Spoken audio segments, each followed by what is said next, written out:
Body जब circle में move कर रही है तो बॉडी को भी तो आगे जाना पड़ेगा, तो बॉडी इस डायरेक्शन में जाना चाह रही है इनर्शिया की वजह से। बॉडी को एक फोर्स ने अंदर खींच लिया जो कौन सी है, सेंट्रीपिटल फोर्स। तो बॉडी कहाँ चली गई, बॉडी ऐसे चली गई। अस्सलामुअलैकुम, today is our another lecture of first year physics chapter 4 और आज हमारा टॉपिक है सेंट्रीपिटल फोर्स। सेंट्रीपिटल फोर्स आपके पास क्या होती है कि लेट सपोज हमारे पास एक सर्कुलर पाथ है और इसके ऊपर कोई बॉडी मूव कर रही थी। तो अब जब एक बॉडी सर्कुलर पाथ पर गोल गोल घूम रही है तो एक फोर्स होती है जो इसे इनवर्ट खींच रही होती है। लेट सपोज ये सेंटर है सर्कल का, तो इनवर्ट एक फोर्स बॉडी को खींच रही होती है जिसे हम क्या बोलते हैं, सेंट्रीपिटल फोर्स। क्या करती है, एक बॉडी को सर्कुलर पाथ पर मूव करने में ये मदद देती है और हमेशा डायरेक्शन कहाँ होगी, toward centre. Let suppose body यहाँ से मूव करके यहाँ आ गई। अब जो सेंट्रीपिटल फोर्स का वेक्टर है वो कुछ ऐसे बनेगा। अगर बॉडी यहाँ आ गई तो अब ऐसे बनेगा, थोड़ी सी और आगे आ गई तो अब ऐसे बनेगा। तो मतलब ये है कि लगातार वेक्टर चेंज हो रहा है और कहाँ रहेगा, वेक्टर की डायरेक्शन कहाँ होगी, टूवर्ड्स सेंटर। सेंट्रीपिटल फोर्स की डायरेक्शन हमेशा टूवर्ड्स सेंटर होगी। अच्छा, अब आपके पास सेंट्रीपिटल फोर्स के आगे एक वर्ड लिखा है कि ये एक रियल फोर्स है। अब आपके माइंड में आएगा तो क्या नॉन रियल फोर्सेस भी कोई होती हैं, तो ऐसा होता है। सबसे पहले रियल फोर्स क्या होती है, रियल फोर्स वो फोर्सेस होती हैं जो एक्चुअल में एग्जिस्ट करती हैं।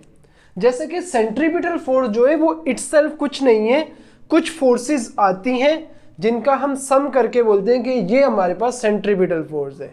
आपको कुछ एग्जांपल्स के थ्रू मैं आपको ये बात समझाने की कोशिश करता हूँ।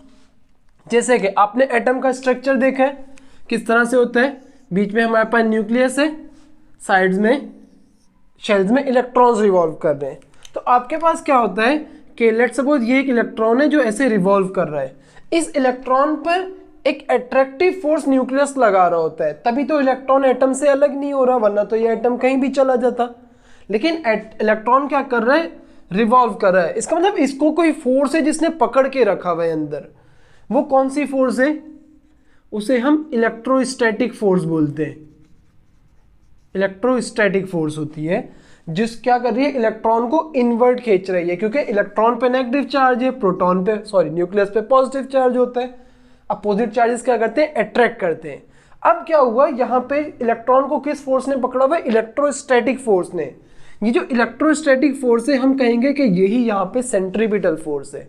मीन्स सेंट्रीपिटल फोर्स क्या थी, जो फोर्स इन टूवर्ड सेंटर लग रही है हम उसी को सेंट्रीपिटल फोर्स बोल देंगे। एक और एग्जांपल देखते हैं। लेट सपोज ये रहा हमारा सन, हमारा तो नहीं है खैर लेकिन सन, और ये हमारा ऑर्बिट में इसके अराउंड अर्थ रिवॉल्व कर रहा है।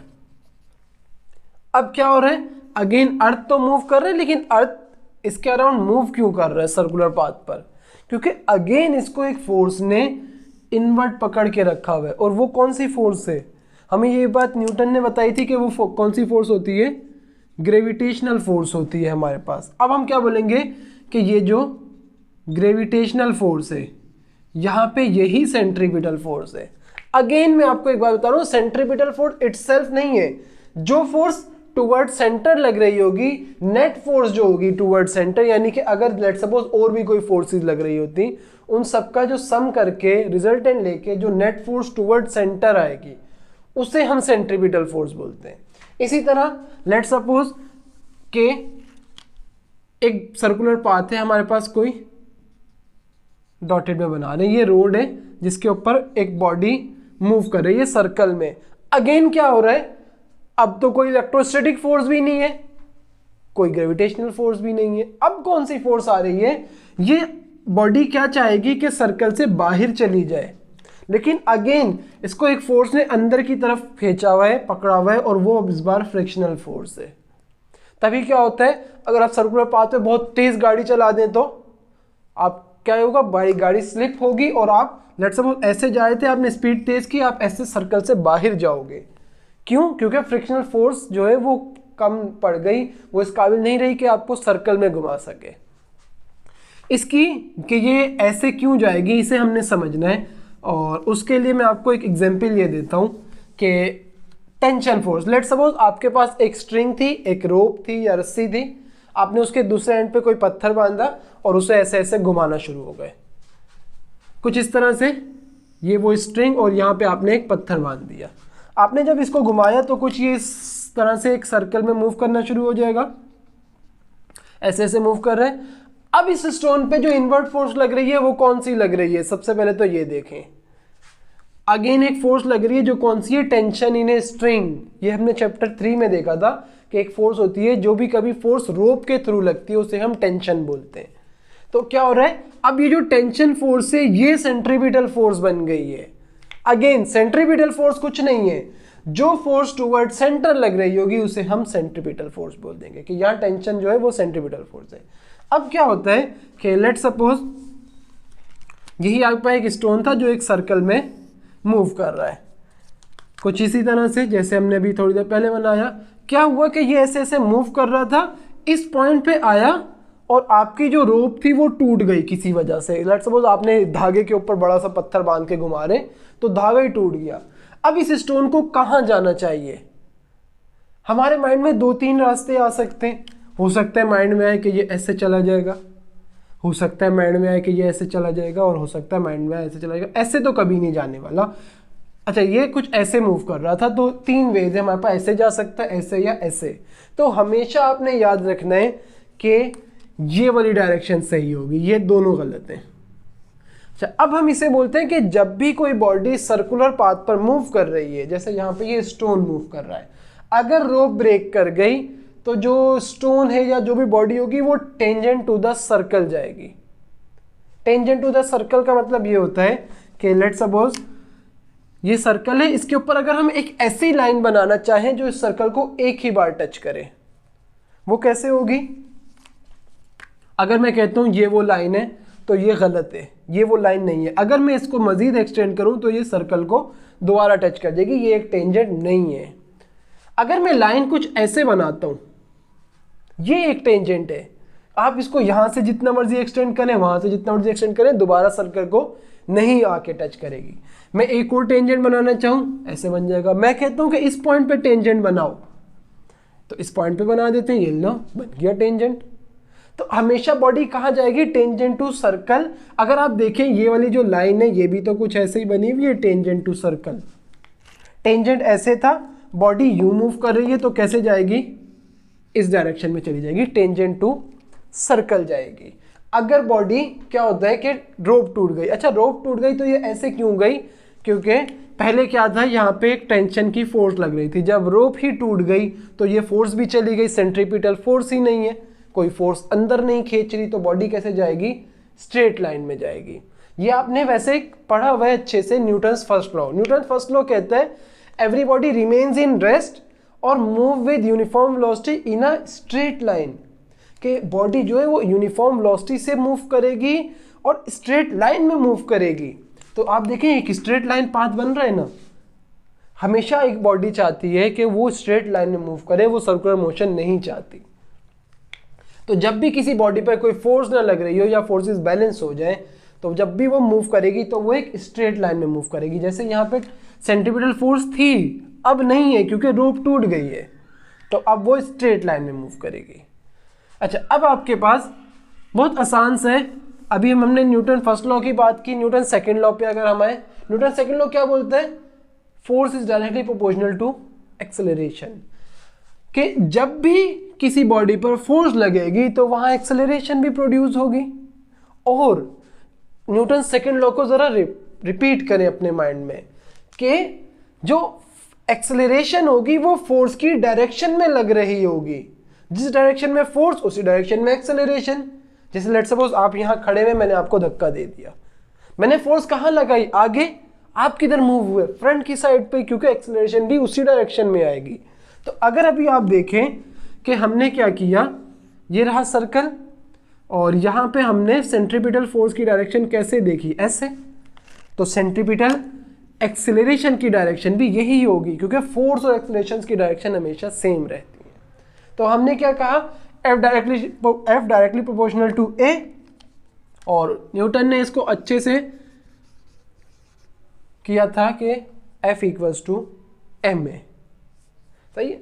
फोर्स अगर बढ़ेगी तो एक्सेलरेशन भी बढ़ेगी, फोर्स कम होगी तो एक्सेलरेशन भी कम हो जाएगी, F equals to M A हो गया।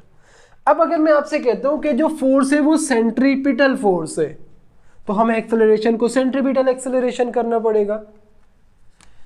और हमने सेंट्रीपिटल एक्सेलरेशन का फॉर्मूला देखा था AC equals to V square divided by R. तो इसको हम क्या करते हैं, यहाँ पे पुट कर देते हैं। हमारे पास क्या आ जाएगा, AC की जगह वी स्क्वायर अपॉन आर रखते हैं तो M V square divided by R. ये आपके पास सेंट्रीपिटल फोर्स का एक फॉर्मूला आ गया है। अब अगर आप थोड़ा सा याद करें, हमने एक और फॉर्मूला भी डिराइव किया था, लीनियर वेलोसिटी और एंगुलर वेलोसिटी में रिलेशन देखा था हमने, जो क्या था आपके पास v equals to R omega. तो हम क्या करते हैं, इस v की जगह पे इसकी वैल्यू पुट करते हैं आर ओमेगा। हमारे पास आ जाएगा m आर ओमेगा का स्क्वायर और divided by R. Square open करते हैं, क्या हो जाएगा r का स्क्वायर आर स्क्वायर, ओमेगा का square omega square divided by R. इस आर से या स्क्वायर कैंसिल, तो सेंट्रीपिटल फोर्स का आपका एक फॉर्मूला और आ गया M R omega square. Then मजीद आगे करते हैं। अगर आप थोड़ा सा और याद करें, मजीद आगे जाते हैं, हमने ओमेगा का भी तो फॉर्मूला देखा हुआ है।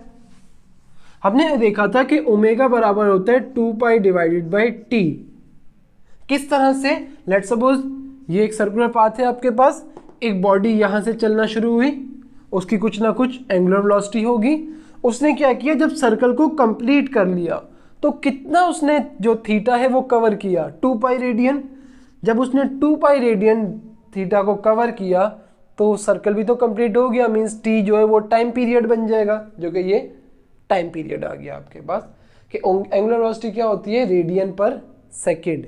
ये वही है, एक्चुअली ये थीटा है अगर आप माइंड में, रेडियन, और ये टाइम क्या है, सेकेंड, रेडियन पर सेकेंड। बस क्या हुआ कि जो थीटा है वो कंप्लीट 2 पाई रेडियंस बन गया, और जब सर्कल कंप्लीट हो गया तो ऑब्वियसली टी क्या हो गया, टाइम पीरियड। के कोई बॉडी अपने इनिशियल पॉइंट पे जब आती है तो हम उसके टाइम को टाइम पीरियड बोल देते हैं, ये वही है। तो हम क्या करेंगे, इस ओमेगा की जगह इसकी वैल्यू पुट करते हैं, देखते हैं क्या आता है हमारे पास। F C equals to M R और ओमेगा की जगह 2 पाई डिवाइडेड बाई टी का होल स्क्वायर। तो हमारे पास सेंट्रीपिटल फोर्स आ जाएगी 2 का स्क्वायर 4 पाई स्क्वायर, पाई का square pi square, 4 pi square M R और डिवाइडेड बाय टी स्क्वायर। ये आपके पास सेंट्रीपिटल फोर्स का एक और फॉर्मूला आ गया।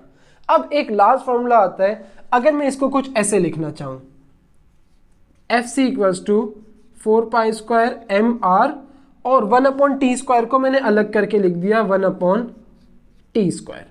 अब इसी 1 अपॉन टी स्क्वायर को क्या मैं ऐसे लिख सकता हूँ, 1 square divided by T square. 1 का स्क्वायर तो वापसी 1 हो जाएगा, तो कोई इशू नहीं है। अच्छा, अब टी पे भी स्क्वायर है, 1 पे भी स्क्वायर है, तो इसको मैं ऐसे भी लिख सकता हूँ 1 अपॉन टी का होल स्क्वायर। आपने एक फॉर्मूला और देखा है फ्रीक्वेंसी के लिए, फ्रीक्वेंसी बराबर होती है 1 अपॉन टाइम पीरियड के। तो इस 1 अपॉन टी की जगह हम एफ रखते हैं फ्रीक्वेंसी। इससे क्या होगा, सेंट्रीपिटल का फोर्स का फॉर्मूला आ जाएगा 4 pi square M R F square. ये आपके पास फॉर्मूले आ गए। सबसे पहले आप इसको भी यूज कर सकते हैं, इसको भी यूज कर सकते हैं। ये टोटल आपके पास सेंट्रीपिटल फोर्स के 5 फॉर्मूले। आपने इस सब में एक सबसे इंपॉर्टेंट जो पॉइंट है वो सिर्फ ये है कि सेंट्रीपिटल फोर्स इटसेल्फ कुछ नहीं है, जो सेंटर में फोर्सेस लग रही होती है उसे हम क्या बोल देते हैं, centripetal force, toward centre forces लग रही है। यहां तक आपके पास बहुत आसान सा था। अब आपने हो सकता है सेंट्रीफ्यूगल फोर्स भी पढ़ी हो। सेंट्रीफ्यूगल फोर्स क्या होती है, हमें एक बात बताई जाती है जिसको शायद आपने भी सुना हो कि एक बॉडी है वो सर्कल में मूव कर रही है, तो उसे एक फोर्स अंदर की तरफ खींच रही है, जो कौन सी है, एफ सेंट्रीपिटल फोर्स, सीपी लिख रहे हैं अभी इसको सेंट्रीपिटल फोर्स के लिए। और क्योंकि ये सर्कल के अंदर नहीं आ रही तो इसका मतलब इसको एक फोर्स बाहर भी खींच रही है, वो कौन सी है, एफ सेंट्रीफ्यूगल। ये आपने सुना हुआ है, ऐसा होता नहीं है, ये एक गलत कॉन्सेप्ट है, ऐसा नहीं होता, रियल में ऐसा नहीं होता। हमने इस बात को सोच लिया है। हम क्या बोलते हैं कि सेंट्रीफ्यूगल फोर्स एक ऐसी फोर्स है जो सर्कल में बॉडी को मूव करवाती है वो डायरेक्ट करती है outward to the centre, centre के अपोजिट एक्ट करती है। रियल में ऐसा नहीं होता। जो सेंट्रीफ्यूगल फोर्स है वो एक नॉन रियल फोर्स है, एक इमेजिनरी फोर्स है, रियल में एग्जिस्ट नहीं करती। अब मैंने आपको बताया था कि जैसे जैसे हमारा फ्रेम ऑफ रेफरेंस चेंज होता है, क्या होता है, हमारी वैल्यूज भी चेंज होती हैं। जैसे मैंने आपको एक एग्जांपल दी कि एक ट्रेन में आप बैठे हुए, सामने वाली बेंच पे कोई और बैठा हुआ है और ट्रेन चल रही है। आपके रिस्पेक्ट से वो क्या है, वो रेस्ट में, लेकिन एक बंदा ट्रेन के बाहर खड़ा हुआ है और वो आप दोनों को देख रहा है, उसके रिस्पेक्ट से आप दोनों मोशन में। तो क्या हुआ, फ्रेम ऑफ रेफरेंस चेंज हो गया। आपका जो फ्रेम था वो ट्रेन के अंदर था, उस बंदे का फ्रेम ट्रेन से बाहर है। तो फ्रेम ऑफ रेफरेंस की वजह से क्या हुआ कि ऑब्जर्वेशंस चेंज होना शुरू हो गई। आपके रिस्पेक्ट से एक बंदा रेस्ट में, किसी और के रिस्पेक्ट से वो मोशन में। तो फ्रेम ऑफ रेफरेंस के चेंज होने से क्या होता है, ऑब्जर्वेशंस चेंज होती है। तो ये जो सेंट्रीफ्यूगल फोर्स है ये फ्रेम ऑफ रेफरेंस पर डिपेंड कर रही होती है। किस तरह से, इसको मिटा देते हैं, इसको बना लेंगे। लेट सपोज एक झूला है आपके पास और इसमें यहां पे दो दोस्त खड़े हुए हैं। भी ये वो झूला है जो वो गोल गोल घूमता है, उस तरह का एक झूला है, सही है। और यहां पे खड़े हुए हैं आप, आपको लग रहा था डर, आप झूले में नहीं बैठे, आप यहां पे आके खड़े हो गए। यहां पे भी दो दोस्त हैं, आप तीनों गए थे मेले में, लेकिन आपको डर लग रहा था, आप झूले पे नहीं बैठे। एक को हम ए नाम दे देते हैं, बी, और आपका जो भी नाम है उसे हम सी बोल देते हैं, सही। अब क्या हुआ, ये झूला घूम रहा है ऐसे, आपको पता है कि इसके ऊपर एक सेंट्रीपिटल फोर्स लग रही है, जो कहां लग रही है, टुवर्ड सेंटर। कौन सी हो गई, एफ सेंट्रीपिटल फोर्स। ये आपको पता है, इनको भी पता है। अच्छा, आपके रिस्पेक्ट से ये मूव कर रहे हैं ना, आप क्या है, रेस्ट में। जब भी हम रेस्ट में होते हैं तो हमारा जो फ्रेम ऑफ रेफरेंस होता है उसे हम एक नाम दे देते हैं, inertial frame of reference. Inertial, आपके रिस्पेक्ट से ये मूव कर रहे हैं और इन्हें एक फोर्स है जो इनवर्ट खींच रही है। अब बी ने देखा ए को, बी ने जब ए को देखा तो ए बी के रिस्पेक्ट से ए तो रेस्ट में, ए तो कहीं जा ही नहीं रहा। तो बी ने क्या सपोज किया कि एक फोर्स थी जो सेंटर पर लग रही है, लेकिन इसको कैंसिल करने के लिए एक बाहर की तरफ भी फोर्स लग रही है, जिससे क्या हो रहा है, ये दोनों कैंसिल हो रही हैं और जो ए दोस्त है उसका वो कहीं नहीं जा रहा। इसके रिस्पेक्ट से ये भी रेस्ट में आ गया। तो उसने क्या देखा कि हम जब सर्कल में मूव कर रहे हैं, ना हम सर्कल के अंदर जा रहे हैं, ना हम सर्कल से बाहर आ रहे। तो बी ने ये बात सपोज कर ली, इमेजिन कर ली कि हमें एक फोर्स अंदर खींच रही है और एक बाहर भी खींच रही है, लेकिन ये तो बी ने सपोज किया था, ऐसा रियल में नहीं था। अब क्या हुआ, सी रेस्ट में था लेकिन बी मोशन में था। तो जब भी हम क्या करते हैं, हम एक नॉन इनर्शियल फ्रेम में आ जाते हैं। नॉन इनर्शियल मीन्स हम रोटेटिंग फ्रेम में आ गए, तो हम सेंट्रीफ्यूगल फोर्स को लेंगे। लेकिन अगर हम रेस्ट में तो हम सेंट्रीफ्यूगल फोर्स को नहीं लेंगे। सेंट्रीफ्यूगल फोर्स एक नॉन रियल फोर्स है जिसे हम स्यूडो फोर्स बोलते हैं। स्यूडो फोर्स जो कि रियल में नहीं होती, हमने माइंड में बना ली है। जैसे अगर आप थोड़ा सा अपने माइंड में लाएं, आप एक सर्कुलर पाथ पर मूव कर रहे हैं, आपको ऐसा लगेगा कि आप सर्कल से बाहर जा रहे हैं, लेकिन क्या जाएंगे, नहीं जाएंगे। आपके पास एक अपनी फीलिंग आती है, एक आप पे इनर्शिया जो है वो चाह रहा होता है, इनर्शिया आपको फील करवा रहा है कि आप सर्कल से बाहर चले जाओगे, लेकिन जाते नहीं हो। इसकी मैं आपको एक बड़ी आसान सी अब एग्जांपल देता हूं कि सेंट्रीफ्यूगल फोर्स कुछ भी नहीं होती। दो एग्जांपल देंगे, देन लेक्चर को हम एंड करते हैं। कि लेट्स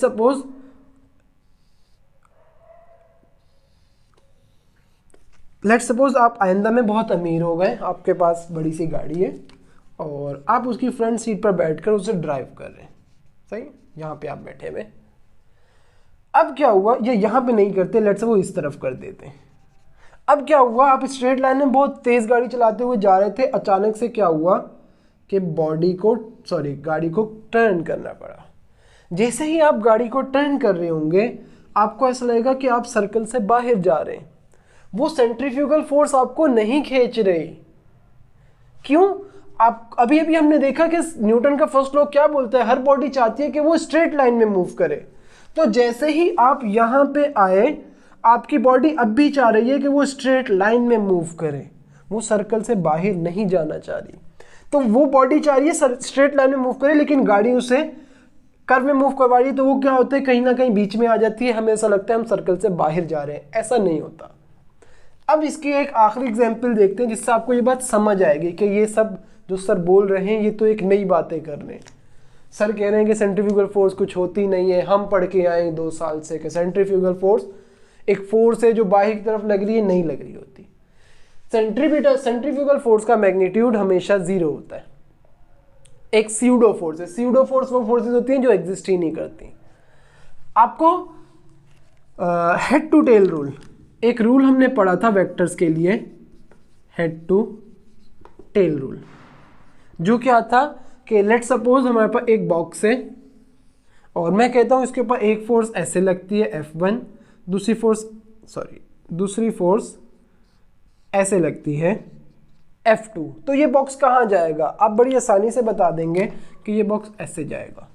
कैसे बताया आपने? हमने पहला वेक्टर लिया F1, दूसरे वेक्टर को हमने उठाया और इसकी जो टेल है वो फर्स्ट वेक्टर के हेड पे लाके रख दी। देखें, इसको हमने उठाया और यहां ले आए। क्या किया? जो सेकंड वेक्टर की टेल है वो फर्स्ट वेक्टर की हेड पे बना दी। अब अगर आप देखें रिजल्टेंट जो होते हैं फोर्सेस वो कैसे आती हैं? टेल से हेड की तरफ। ये आपके पास रिजल्टेंट फोर्स आ गई Fr। तो आप देखें इसकी डायरेक्शन और इसकी डायरेक्शन एक नहीं है क्या? तो हेड टू टेल रूल क्या कहता है कि जो हर सेकंड वेक्टर होगा उसकी टेल फर्स्ट वेक्टर की हेड पे आएगी। अब लेट सपोज आपके पास एक सर्कल है, ये मैं एक इमेजिनरी सर्कल बना रहा हूं समझाने के लिए। मैंने आपको कहा कि हर बॉडी स्ट्रेट लाइन में मूव करना चाहती है। तो लेट सपोज जब बॉडी यहां पे और वो सर्कुलर पाथ में मूव कर रही थी, बॉडी जब यहां पे, तो वो कहां जाना चाहती है?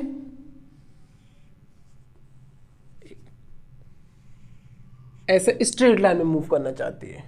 लेकिन जब बॉडी यहां पे थी, सेंटर सर्कल का ये रहा, तो बॉडी कहां जाना चाह रही होगी, कहां खिंच रही होगी? बॉडी कहां जा रही है? टूवर्ड सेंटर जाना चाह रही है। एक मिनट, कुछ इस डायरेक्शन में। हमने क्या किया? इस वेक्टर को उठाया, ये सेकंड वेक्टर है, इसकी हेड पे लाके रख दिया, ऐसे उठा के यहां ले आए। तो रिजल्टेंट कैसे बन जाएगा? फर्स्ट वेक्टर की हेड से लास्ट वेक्टर की टेल पे। अब बॉडी यहां आ गई, अगेन बॉडी स्ट्रेट लाइन में जाना चाह रही है। कैसे जाएगी? कुछ ऐसे। जब बॉडी इस पॉइंट पे आई, अब सेंट्रीपिटल फोर्स कहां लग रही है? ऐसे। हमने इसको उठाया और यहां लाके रख दिया, तो रिजल्टेंट फोर्स कहां लगी? कुछ ऐसे। वापसी बॉडी सर्कल पे आ गई। अब इस पॉइंट पे टेंजेंट बनाना है, body again tangent to circle जाना चाह रही है, लेकिन इस पॉइंट पे जो सेंट्रीपिटल फोर्स है वो कहां लगेगी? यहां पे। हमने क्या किया? इसको उठा के यहां लाके रखा, तो रिजल्टेंट कैसे आ गया? यहां पे। तो आपके पास अगर आप देखें, ये मैंने काफी बड़े बड़े वेक्टर्स बनाए। बॉडी जो है सेंट्रीपिटल फोर्स की वजह से सर्कल में मूव कर रही है। दो चीजें, ये बॉडी इधर क्यों जाना चाह रही है? Due to inertia. बॉडी का इनर्शिया है। आप लेट सपोज भाग रहे हैं, आपको कहा जाता है फौरन से रुक जाओ। क्या आप रुक जाओगे? नहीं रुक सकते, थोड़ा सा आगे जाना पड़ेगा। तो बॉडी जब सर्कल में मूव कर रही है तो बॉडी को भी तो आगे जाना पड़ेगा। तो बॉडी इस डायरेक्शन में जाना चाह रही है इनर्शिया की वजह से। बॉडी को एक फोर्स ने अंदर खींच लिया, जो कौन सी है? Centripetal force. तो बॉडी कहां चली गई? बॉडी ऐसे चली गई। इस तरह से बॉडी इस तरह यहां पे आए, ऐसे बॉडी जाना चाह रही थी, सेंट्रीपिटल फोर्स ऐसे लगी तो बॉडी ऐसे आ गई। ये मैं अगेन आपको कह रहा हूं कि काफी बड़े बड़े मैंने इंटरवल्स बनाए। अगर आप देखें तो ये कुछ ऐसे चल रहा है, ऐसे बॉडी हल्का सा इधर आई, इसको इधर खींचा, बॉडी ऐसे चली गई, फिर बॉडी हल्का सा इधर आई, इधर खींचा, वापसी ऐसे आ गई, ऐसे चल रहा है। तो आप देखें कंप्लीट सर्कल बनेगा। ये भी मैंने बड़े बनाए, सभी छोटे बनने चाहिए थे। तो आपके पास अगर आप देखें बॉडी को सर्कल में मूव करने के लिए कहीं सेंट्रीफ्यूगल फोर्स आई है, नहीं आई। तो आपके पास क्या होता है, सेंट्रीफ्यूगल फोर्स रियल फोर्स नहीं है, एक इमेजिनरी फोर्स है, हमारी इमेजिनेशन है, हमने सोचा हुआ कि एक ऐसी फोर्स है। लेट्स सपोज एक बार अपने आप को उसी गोल घूमने वाले झूले में लाए, तो आपको पता है आपके ऊपर सेंट्रीपिटल फोर्स लग रही है, कहाँ, टुवर्ड सेंटर। आप सबसे टॉप हाइट पे थे, आपको पता है सेंट्रीपिटल फोर्स डाउनवर्ड लग रही है, लेकिन आप नीचे जा नहीं रहे। क्यों नहीं जा रहे? आपने सोच लिया कि क्या पता कोई ऊपर भी फोर्स लग रही हो, लेकिन आपने ऐसा सोचे, ऐसा रियल में नहीं है। सेंट्रीपिटल फोर्स एक रियल फोर्स है और सेंट्रीफ्यूगल फोर्स एक नॉन रियल फोर्स है। और हम सर्कल से बाहर जो हम जा रहे होते हैं, क्यों जा रहे होते हैं? इनर्शिया की वजह से। एक छोटी सी बात, अगर आपको थोड़ा सा एक्स्ट्रा पढ़ना है तो पढ़ लें, वरना आप वीडियो को क्लोज कर सकते हैं। कि मैंने यहाँ पे एक बात लिखी कि जो न्यूटन के लॉज हैं वो सिर्फ न्यूटन के जो लॉज हैं वो सिर्फ इनर्शियल फ्रेम्स में वैलिड होते हैं। इनर्शियल मीन्स जो या तो रेस्ट में हो या यूनिफॉर्म वेलोसिटी से मूव कर रहे हो। अगर कहीं भी किसी फ्रेम ऑफ रेफरेंस में एक्सेलरेशन आ जाएंगी तो न्यूटन के लॉज गलत हो जाते हैं। जैसे मैंने आपको अभी एक झूला बना के दिखाया था, उसमें क्या था, जो बंदा है वो गोल गोल घूम रहे थे, तो वहाँ पे क्या होगा, न्यूटन के लॉज वैलिड नहीं होते। तो क्या करना पड़ता है, हमें स्यूडो फोर्सेस की, सेंट्रीफ्यूगल फोर्स एक स्यूडो फोर्स है, स्यूडो फोर्सेस की मदद लेनी पड़ती है न्यूटन के लॉज को वैलिड करने के लिए। ये सारी नॉन रियल फोर्सेज हैं, रियल फोर्सेज नहीं है। तो मैं सारी नहीं, सेंट्रीपिटल फोर्स रियल है, सेंट्रीफ्यूगल फोर्स नॉन रियल है। सही है, तो उम्मीद करूंगा आपको लेक्चर समझ आया होगा। अल्लाह हाफिज।